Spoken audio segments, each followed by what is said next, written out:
দোসরা মার্চ শুরু হয়েছে পার্ক স্ট্রিট কাণ্ডের বিচার পর্ব।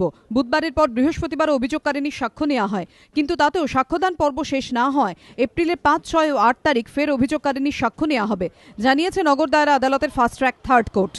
বৃহস্পতিবার দুপুর 2:15 আদালতে আসেন পার্ক স্ট্রিট কাণ্ডের অভিযোগকারিনী। নিয়ে আসা হয় মামলায় ধৃত অভিযুক্ত নাসির খান, রুমান খান ও সুমিত বাজাজকে।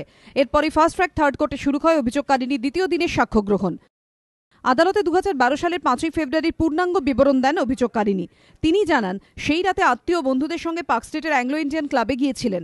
তারপর কি ঘটেছিল তা আদালতে বর্ণনা করেন অভিযোগকারিনী। তবে ঘটনার বর্ণনা এখনো কিছু বাকি রয়ে গেছে। বাকি অভিযুক্ত পক্ষের আইনজীবীর সওয়ালও বাকি রয়েছে। ঘটনার দিন ব্যবহৃত গাড়ি শনাক্তকরণ, সেই পর্যায়গুলি সম্পন্ন করার জন্যই আরও 3 দিন সাক্ষ্য নেওয়া হবে বলে জানিয়েছে আদালত। এদিনও আদালতে অভিযোগকারিনীর সঙ্গে ছিলেন তার বাবা ও কাকা, তবে আদালত কক্ষে কাউকে ঢুকতে দেওয়া হয়নি। সাক্ষ্য গ্রহণ ঘিরে আদালত চত্বরে ছিল কড়া নিরাপত্তা। রাজস্বী দত্তগুপ্তের রিপোর্ট, এবিপি আনন্দ, কলকাতা।